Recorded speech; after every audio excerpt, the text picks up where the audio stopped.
मैं डॉक्टर राजीव रंजन। मोटापा एक महामारी का रूप ले चुका है। सिर्फ भारत में नहीं, पूरे विश्व में 1975 के बाद मोटापे की प्रतिशत, मतलब आप यूँ कह लें कि 300% मोटापा बढ़ गया, तिगुना बढ़ गया। अब ये मोटापा बढ़ने की वजह से इसके इतने दुष्परिणाम लोगों को झेलने पड़ रहे हैं। पूरा राष्ट्र, पूरा विश्व इससे तबाह है।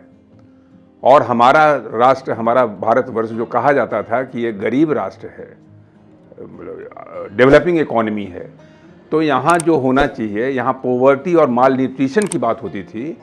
लेकिन भारतवर्ष में जो मोटापे की इतनी जनसंख्या है, वो अपने आप में एक विरोधाभास प्रतीत होता है कि यहाँ के लोगों को भोजन कम मिलना चाहिए था, मतलब विश्व के अनुसार, WHO के अनुसार। लेकिन जब यहाँ के मोटापा के परसेंटेज को उन्होंने देखा तो उनके रोंगटे खड़े हो गए। ये बड़ी लोमहर्षक घटना घटी और इस मोटापा की वजह से आप समझ सकते हैं कि इतने असंख्य दुष्परिणाम हैं जिसकी फहरिस्त इतनी लंबी है जिसको गिनाना बड़ा मुश्किल है।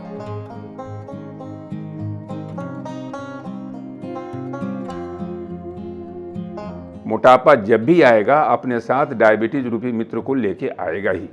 और जब डायबिटीज आ गया तो आप समझ सकते हैं कि क्या क्या नहीं आएगा। तो मोटापा अपने साथ, जैसा कहा जाता है कि असंख्य बीमारियों का जड़ है, तो मोटापा और डायबिटीज हो गया, मोटापा और हार्ट अटैक हो गया, मोटापा से ब्लड प्रेशर बढ़ गया। सबसे बड़ी बात है, अभी के कोविड के ज़माने में आपने देखा होगा कि मैक्सिमम जो कैजुअलिटी हुई, मैक्सिमम मौतों की संख्या जो हुई, वो ओबीज लोगों में ज़्यादा हुआ। जितने मोटे लोग थे, ऐसा पाया गया कि 60% मोर्टेलिटी ओबीज लोगों में है। क्योंकि ऐसा है कि ये मोटापा तो अपने आप में एक रिस्क फैक्टर के रूप में आया, लेकिन मोटापे के साथ साथ जो अन्य बीमारियां थीं, जैसे कोमॉर्बिडिटी, जो ब्लड प्रेशर है, डायबिटीज़ है, ये सब मिल करके जो कोविड की भयंकरता में इस तरह से एक यूँ कह लें कि त्वरण पैदा किया, एक एक्सेलरेशन पैदा किया। इसलिए खास करके WHO की तरफ से स्पेशल संकेत था कि अगर कोविड के आप दुष्प्रभावों से बचना चाहते हैं, हॉस्पिटलाइजेशन से बचना चाहते हैं, ऑक्सीजन आपका 90 के नीचे न जाए, इसके लिए बचना चाहते हैं, तो मोटापे से दूर रहें। सबसे पहला फ़र्ज़ आपका ये है। फिर मोटापे की वजह से आपको ऑस्टियोआर्थराइटिस होता है, यानी कि आपका घुटना बर्बाद हो जाएगा, घुटने बदलने पड़ सकते हैं। मोटापे की वजह से आपको सेक्सुअल परफॉर्मेंस ख़त्म हो जाएगा। औरतें हैं उनमें फर्टिलिटी घट जाती है, जो मर्द हैं उनमें नपुंसकता आ जाती है, इंपॉर्टेंस आ जाती है। आपका बॉडी इमेज गड़बड़ा जाता है, एक व्यक्ति डिप्रेशन में चला जाता है। तो मानसिक बीमारियों का जड़ भी मोटापा है।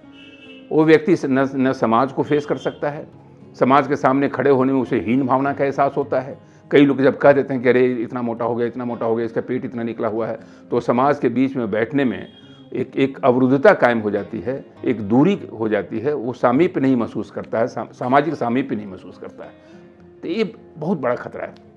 और जो सबसे अंत में कहना चाह रहा हूँ, जो बीमारी का नाम सुनते ही शायद आप दहल जाएं, रातों की नींद गायब हो जाए, वो बीमारी का नाम है कैंसर। तो मोटापा से कैंसर का बहुत ही गहरा संबंध है जो आजकल आया है।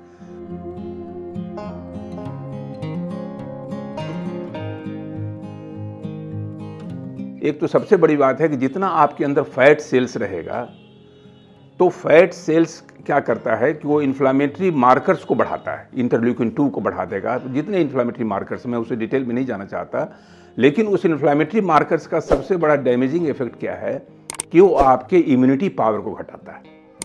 तो ये सारी बीमारियों की लिस्ट जो सूची हमने दी है आपको, तो ये बीमारियाँ तो अपनी जगह पर हैं, लेकिन आपका इम्यूनिटी पावर भी अगर घट गया नीचे, तो आपको सर्दी जुकाम से लेकर के और कैंसर तक, क्योंकि सब कुछ आपके इम्यूनिटी पावर, यानी आपके अंदर का जो आर्मी है, आपके अंदर की जो सैन्य शक्ति है, उसी पर निर्भर करता है। और उसी को इसने जर्जर करा दिया।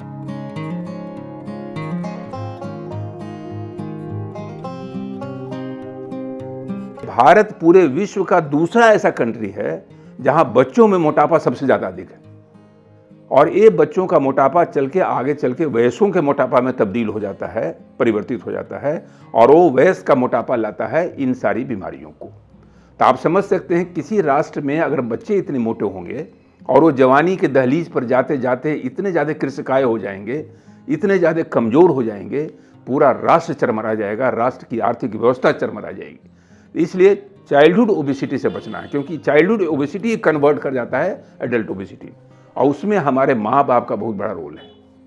होता क्या है कि बच्चे जब स्कूल जाते हैं, माँ बाप दोनों ऑफिस गोइंग हैं, कार्यालय जा रहे हैं, उनको भी समय नहीं है, तो घर आता है बच्चा, वो 2 मिनट्स नूडल्स खाता है, जंक फूड खाता है, चॉकलेट खाता है, पेस्ट्री खाता है, कार्बोनेटेड ड्रिंक्स पी लेता है। इसकी वजह से धीरे धीरे उसका परत बढ़ते चला जाता है मोटापे का, और जब तक उसे एहसास हो जाता है तब तक वो पॉइंट ऑफ नो रिटर्न पर आ जाता है, यानी अब वापस जाना मुश्किल है। तो उसे कंफर्ट लेवल को बनाए रखने के लिए वो और खाता चला जाता है। तो इसका आप समझ सकते हैं कि कैसा कास्केड रिएक्शन चलता है, एक चेन रिएक्शन चल पड़ता है, और फिर मोटापे के दलदल में फंस के वो बेचारा बुरी तरह से ग्रस्त हो जाता है। माँ बाप परेशान रहते हैं। इसलिए माँ बाप का पहला फर्ज है कि बचपन से ही एक अच्छे खान पान की आदतों को शुमार करें बच्चे के रूटीन में। बच्चे के रूटीन में बचपन से ही एक शारीरिक एक्टिविटी को एक नॉर्मल प्रक्रिया बना लें, एक स्वाभाविक प्रक्रिया बना लें।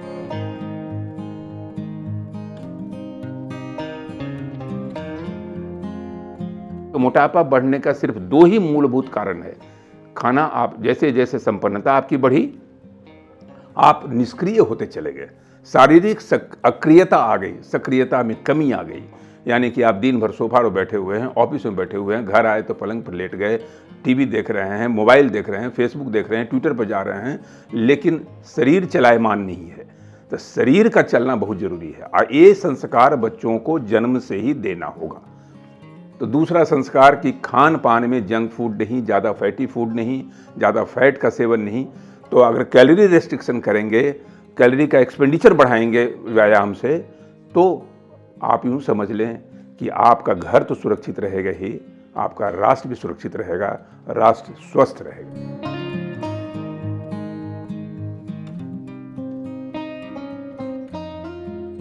अब मोटापा कैसे, डेफिनेशन इसका क्या है, इसकी परिभाषा क्या है? जो WHO कहता है कि मोटापा को सिर्फ वजन से मत आंकिए, मोटापा को BMI से आंकिए, बॉडी मास इंडेक्स।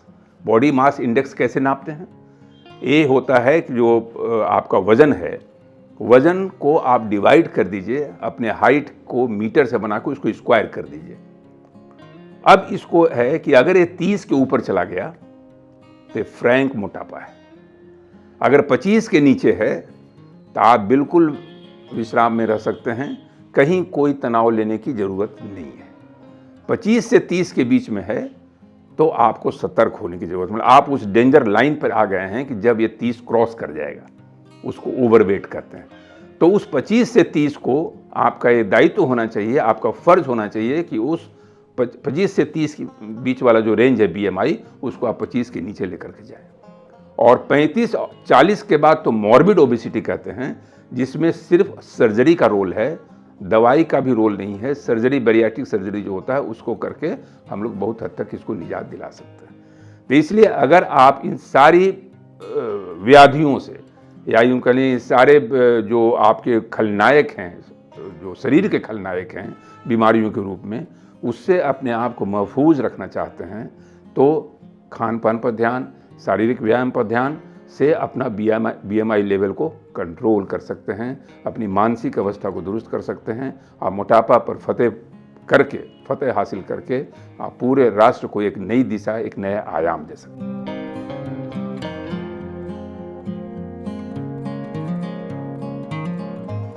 BMI 40 के ऊपर चला गया, कोई विकल्प नहीं बच गया, दवाइयाँ भी आपने कर ली, सारा संयम भी कर लिया, लेकिन वो वापस होने का नाम नहीं ले रहा है, क्योंकि फैट सेल्स जमा हो गया। तो उसको करने के लिए 2 तरह की सर्जरी होती है, जिसका डिटेल में जाना अभी संभव नहीं है, लेकिन वो सर्जरी जो ऐसा है कि बिल्कुल सुरक्षित सर्जरी है। और कई बार ऐसा देखा गया है, बड़ा आश्चर्यजनक परिणाम हुए हैं कि अगर व्यक्ति डायबिटिक है, और ऐसा डायबिटिक जिसको इंसुलिन की ज़रूरत पड़ गई है दवाई के साथ, और न दवाई की ज़रूरत अब रही, न इंसुलिन की ज़रूरत रही, बैरिएट्रिक सर्जरी के बाद व्यक्ति डायबिटीज़ मुक्त हो गया।